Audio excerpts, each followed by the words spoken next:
Hey guys, how's it going? Welcome back to the channel. Hope you're all doing well. Okay, as good as you possibly can be, given the circumstances of the state of the world right now. Anyway, today's video, I want to sort of go over and walk through my process of making a Helix patch. Now I have a lot of videos touching on this and walking through different patch creations that I have. But I basically want to kind of walk you through with a little more structure on my process from beginning to end in creating a metal Helix patch. We're going to, again, basically create a patch from scratch, from beginning to end. I'm going to walk you through every step of the process and sort of my train of thought behind why I'm doing what. Now, for those of you who have been following me for a while, you know I'm a huge fan of the Line 6 Badunk amp model. But today, we're going to step out of the box. We're going to use the Revv Gen Purple amp model. This thing's sort of become my go-to in recent weeks. So in the interest of your short attention span, let's go over to the computer and get started, shall we? If you're into guitars, metal riffage, mixing, and everything in between, hit subscribe and follow along. So now obviously there's a set of variables that we need to consider when we create Helix tones. First and foremost, the player, the way I play, the way I pick, is going to be different than the way you play and the way you pick. The guitar, of course, is going to be different in most cases, along with the pickups and a combination of the two. Take those things into consideration. Of course, I'm using my Solar A 1.6 artist. I am a Solar artist, if you don't know. Guitar picks are also something to take into consideration. And even with my playing, depending on the pick, it can sound completely different. So let's jump into HX Edit and we'll dive in. So we're here in HX Edit. So now typically just out of habit, and because it's just something I prefer to do, whether or not it makes a difference, that's debatable. I switch my input to guitar, turn my gate on. The threshold is at -48 by default. That seems to work with me and my guitar and my pickups. I lower the decay to about 10 milliseconds. That's super clamping down, like instantaneously. Depending on whether or not I'm creating a rhythm tone or a lead tone that needs to breathe a little bit more, I will adjust that. And I know through my own experimentation that I adjust this guitar Z all the way up to 1 milliohm. And then I move on. The first thing I usually do, just so I save my ears, is install or create an IR block. Now, I have more than one video that kind of touches upon IRs. And you can get easily overwhelmed with IRs because there's so many to choose from. I have a handful that I typically will start with, and I started doing that about a year ago because I was getting overwhelmed with just the sheer number of IRs I had. So I will typically start with about 5 that I'll kind of cycle through. I know, based on my own playing and experimentation, what microphones and cabs I typically gravitate towards. So that's something you need to take into consideration also. Now, this first one that pops up is first for a reason, because it's one that I have started many a patch with. But I also have, like I said, a handful. I have a folder on my desktop with 4 or 5 IRs that are my go-tos. And I also have them in here starting at number 14, which should have an A, but it doesn't. A, B, C, D, and E. Those are some of the ones that I rotate through when I'm trying to create a patch so that I don't overwhelm myself. But I've been playing with, on my Helix, I have in my number 19 slot, this is going to vary depending on what IRs you have loaded into your Helix. Now I've been playing with this 4x12 traditional Mesa. It's an Ownhammer Impulse. V30 MB1L414 Bright. 414 is referring to the microphone, which is an AKG, I believe, and BR means bright. So that's what we're going to start with. I was obviously doing some pre-production and experimenting before I started this video, and that's the one I landed on. So I do that just so that I don't ruin my ears with just a harsh, raw amp sound.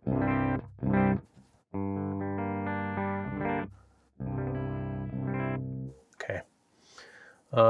This is always triggers people for some reason. I know, because I'm creating a rhythm tone, that I'm going to want an overdrive pedal. So I'm putting one right away. Why even? I know I'm going to want one. Even with the tightest amp, I'm always going to want to be able to sculpt and shape my tone. So I add the Scream 808 block, bring the gain down, and I bring the level all the way up. And I usually start with the tone at about 8.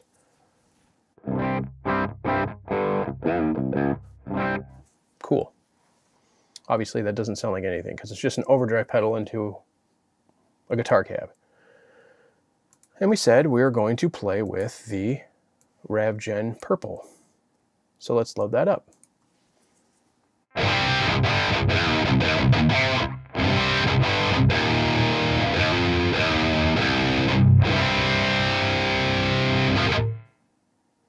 Cool, when we're done. Kidding, of course, I'm kidding.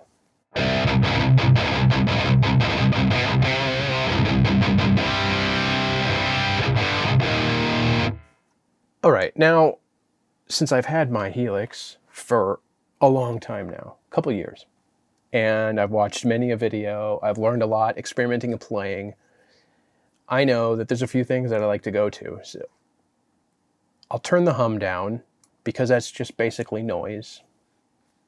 Whether or not you can hear a difference remains to be seen, but I do that. And I've been bringing the sag down lately because it sort of tightens up the low end and the palm mutes. So this is it before.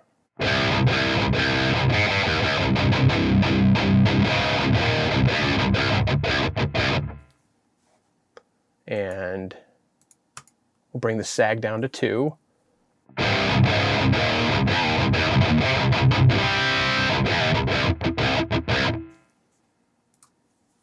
Default.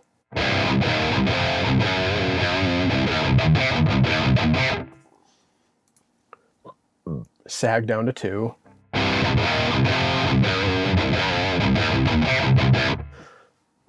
So to my ears, it's tightening up the low end. I'm also losing a little bit of gain.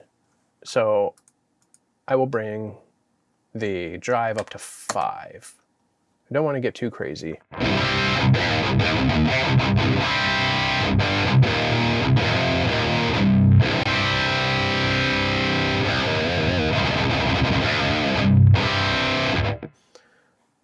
Something else that over the course of playing with the Helix and watching different videos, I will raise the bias X a little bit because it too sort of has a tightening up of the low end. So let's go to 7.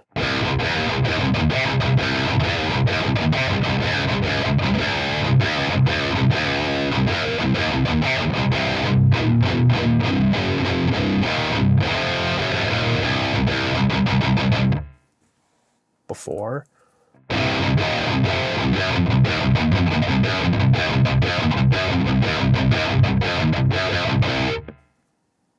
Bias X boosted a bit.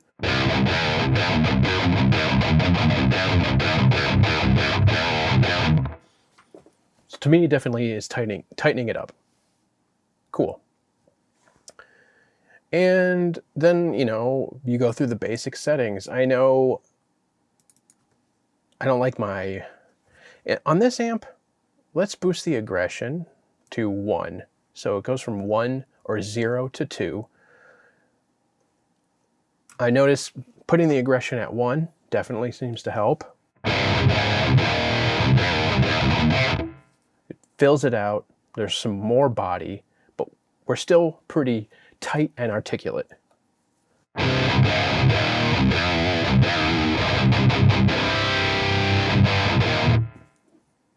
But I want some chime and some high end.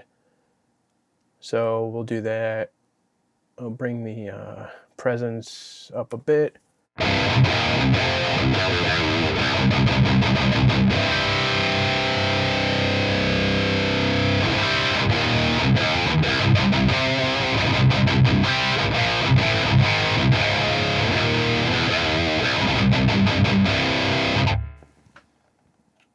That is pretty in your face.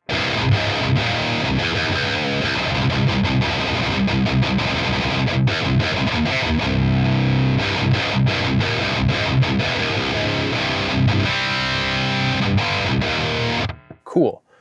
We got a little bit of woof happening, so bring the bass down.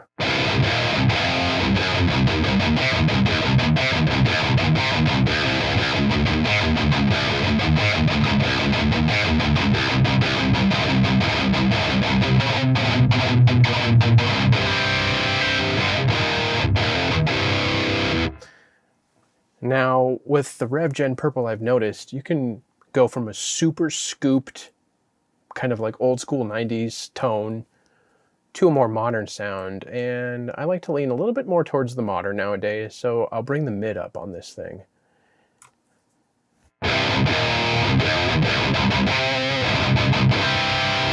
So before,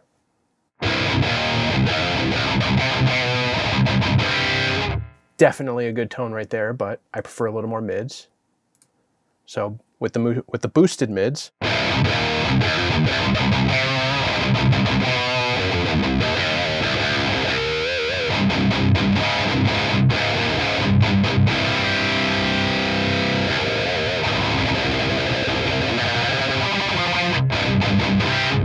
cool. Now, the bass, you know, the core of our tone is there.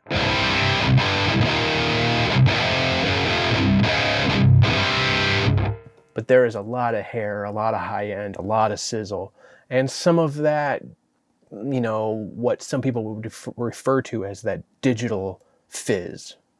So let's work on that. We'll create an EQ block, the parametric EQ, and right off the bat, I'll try and, this is something I typically do in the mix, but I've been doing it more and more in my Helix patches. I want to kind of notch out some of that 4K, 5K, 3K whistle, harsh, super fatiguing noise. So what I do is I take the high Q on this parametric EQ and boost it to 10. So that means it's going to be pointier, you know, and if you have it down to 0, it's going to be more gradual. So we're talking about the Q of the EQ. So if you were to boost with a low EQ, it's going to be very round, like a hill. If you were to boost with the high EQ, it's going to be very drastic and tall, like a steeple. And that's what we want to do when we're notching, is I want to just try and get a little more precise with the frequencies I'm trying to negate. So we have the high Q all the way up to 10 because we're notching. And what I'll do is I'll boost the frequency of the high gain and kind of fish around for what's really killing my ears.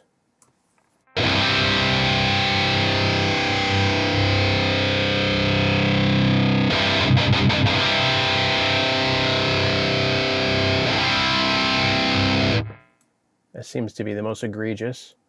And I'll cut it about 3 dB, 3.5 or so. Sometimes I even go as low as -6.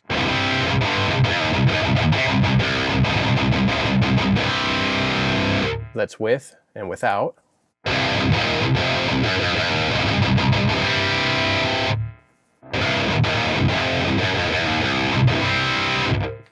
To me, it cleans it up. It tightens it up even. So that's what I do there. Now, something I picked up from Jason Sedites, who's pretty well known in the Line 6 Helix community and in the Facebook groups, is using what's called a tilt EQ. And I've explained this before, so you can look it up. I'm not going to explain exactly what a tilt EQ is. Basically, it's like it's an EQ with a pivot point. I'm explaining it anyways. It's an EQ at a pivot point, and depending on what you're doing, is it simultaneously boosts and lowers at that pivot point. So from watching his videos and listening to his tones, he has the pivot point at about 650 hertz. And so I'm going to boost it. So we're going to get some of that high end back without, you know, the harshness of that 4K frequency we notched, and also tightening up the low end. So we'll do it at about 15. Volume up.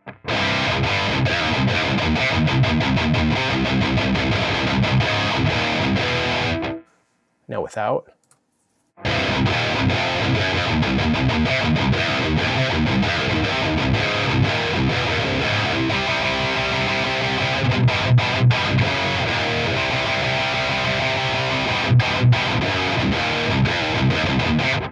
With.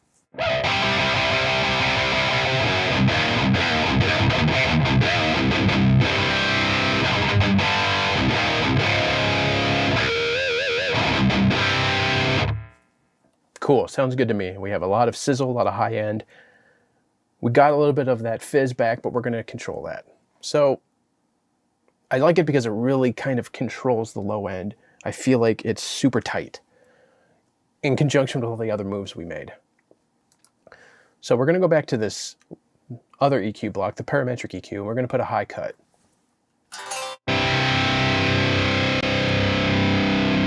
So now, when I'm doing this, I'm kind of listening to the fundamental guitar tone, not necessarily the fizz, because you're going to hear the fizz go away, but you want to listen for the bulk and the meat of the guitar tone, and you don't want to cut into that.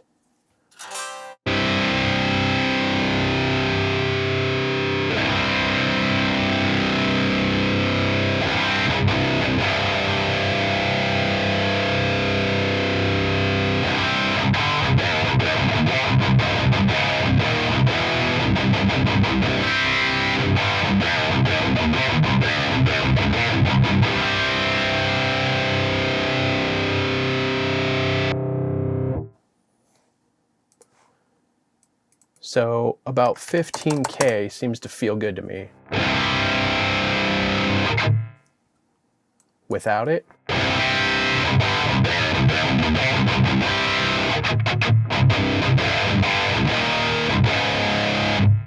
Back to 15K, high cut.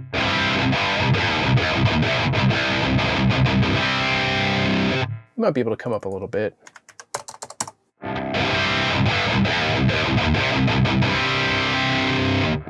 I liked it with the 15K.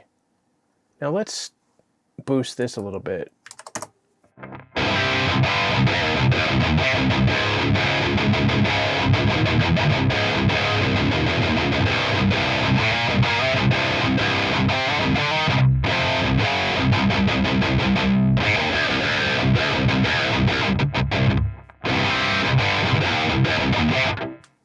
Now, some of you might be thinking, like, it doesn't have a ton of balls, it doesn't have a ton of low end, but obviously I'm creating my guitar tones to work in a mix without a ton of post-processing, and I still do some. Everybody does. But, okay, well, not everybody, but a lot of people. But these are I'm building tones that I know will work fairly easily in a mix. So I'm feeling pretty good about this tone.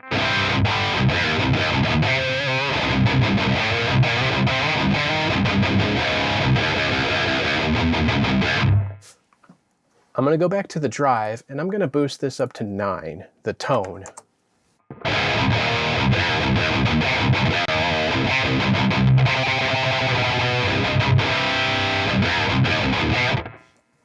See if you can hear a difference there. This is with it at 8.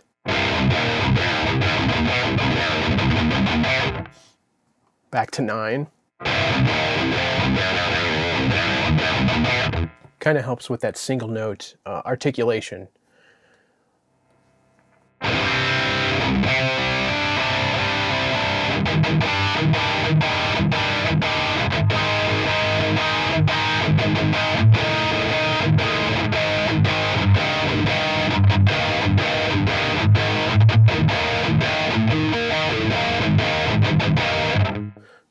So we got good low end articulation. We can hear what's going on when we're playing multiple notes. So what are we at? We're at 5 blocks right here. So we're still totally within the confines or the limitations of the HX Stomp. And one last thing I like to do is to add some room reverb to my tone. So we'll go to the reverb, go to the legacy, room reverb, volume up. Definitely sounds like it could be a studio.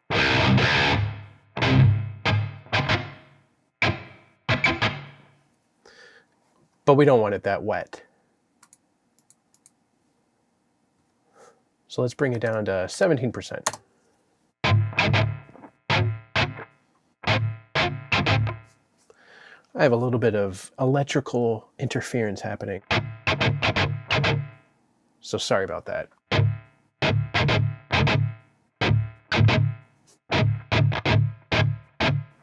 But you can hear the room back there. And it's basically giving it more of a sense of realism, in my opinion. And in others' opinion, too. I'm not the only one who does this.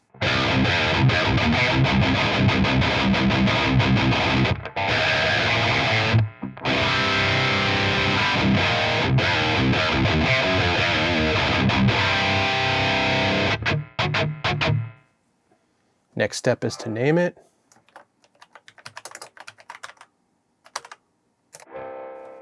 Save it.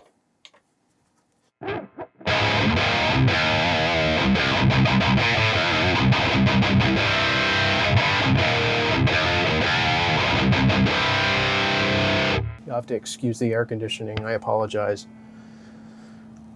But the good news is we're pretty much at the end of the road here. This is, I mean, I've walked you from beginning to end. This is my methodology. This is how I kind of go about building a preset each and every time. And depending on what's going on, you know, I'll try different things. Obviously, there are, like I said, a lot of variables. The IR you use is a huge variable. We've gone over that before. But I hope this kind of gives you an idea of the method to my madness. If you're new to the Helix, or even HX or Helix native, like these principles still apply. And it doesn't even have to be for metal, you know. Some of this stuff could help you. Again, you have room, an option. You know, you can adjust this tilt EQ to brighten something up or to get something a little more dark if you want. You can mess with these frequencies if you're having too much low-end rumble. You know, we still have room on this parametric EQ to make some adjustments. You can, you know, cut the low end, which typically I usually do. I don't have it on yet, so there's even something, you know, bring the low cut up to 80.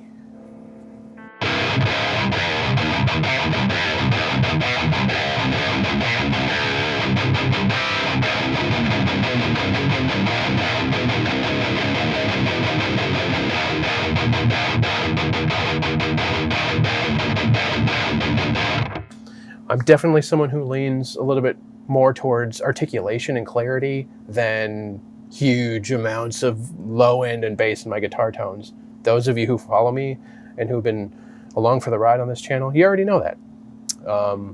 There's a completely different thing than jamming alone in a room with a guitar in a cab, because you want to feel all that low end if you're by yourself. In a mix, you don't need it. That's what the bass is for. That's what the kick drum is for. So this is my madness. This is my method, and I hope this was helpful. All appropriate links down below in the description, including links to my music. And if you dig what I'm putting down, hit subscribe and follow along. So hopefully you guys find this video helpful. That's the point of all this anyhow. Now, I recognize a lot of the topics, strategies, and processes I've walked through in previous videos. I understand that. Now, if you're anything like me, you learn by doing. And if walking through the process with somebody who knows what they're doing, and yeah, I'm claiming I know what I'm doing, if walking through that process with someone helps you kind of wrap your head around these processes, then I'm all for it. So as long as people keep asking, I'm going to keep making videos like this, because there's always something new, there's always something fresh that you can take away from something like this. So let me know if you find some of this helpful and if I glossed over or missed something. Thank you guys so much for watching. Thank you for being here. Thanks to all of you who are subscribed. A huge shout out to those of you that are supporting me over on Patreon and here as a YouTube member. It means the world to me that you're willing to throw in a few bucks to help support me in the channel. If you're looking for other ways to support me and what I do have music for sale on Bandcamp, and of course, streaming everywhere music is streamed. Appreciate you guys so much. I hope you're all doing well. We'll see you in the next one.